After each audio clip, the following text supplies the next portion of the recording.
Hi, Open Spokes.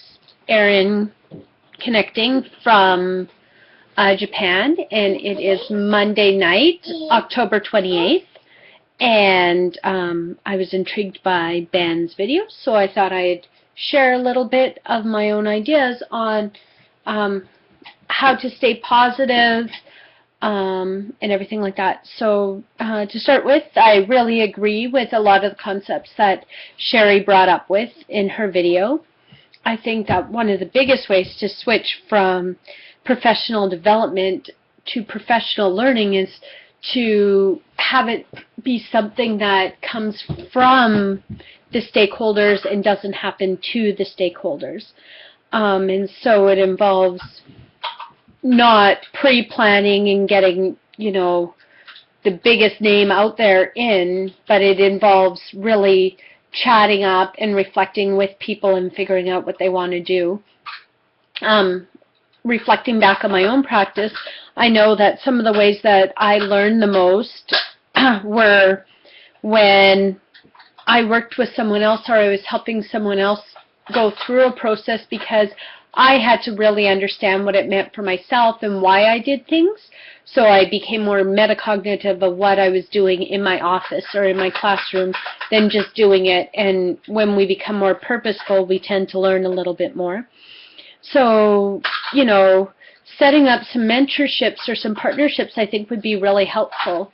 Sometimes younger teachers feel like they don't have anything they could contribute, but I love working with university students. Last year I supervised a counseling student, and I love working with young teachers because they bring the latest and the greatest to me, so I can learn from them.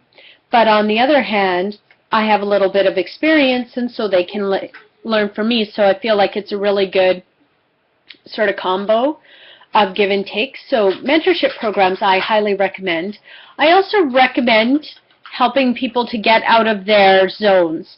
So it's easy to just talk to other counselors when you're the counselor in the school, or just talk to other math teachers when you're the math teacher. I think opportunities for people to do things like the way with ETMOOC or OOE, we've been able to talk with people from a variety of jobs, perspectives, levels, all the way from, kindergarten teachers all the way up to university.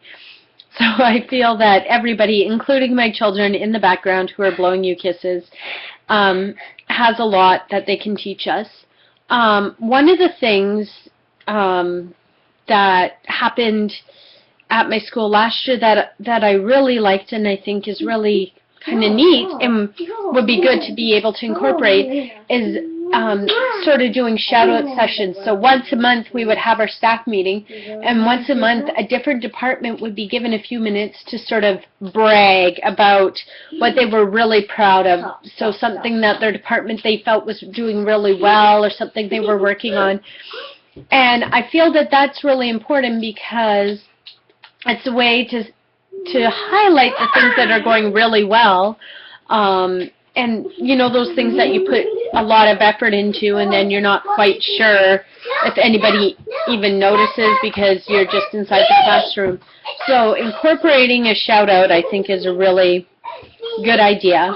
I've also noticed this year in Japan they do a thing where different teachers are asked to present on different topics.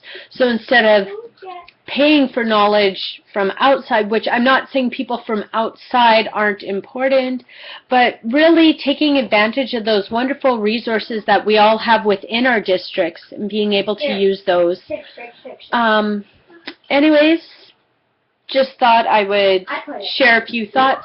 So it is one of those things that is very important, but it's also one of those things that if it is important, districts need to be willing to invest the time and the money to make sure that it's happening with people and not to them.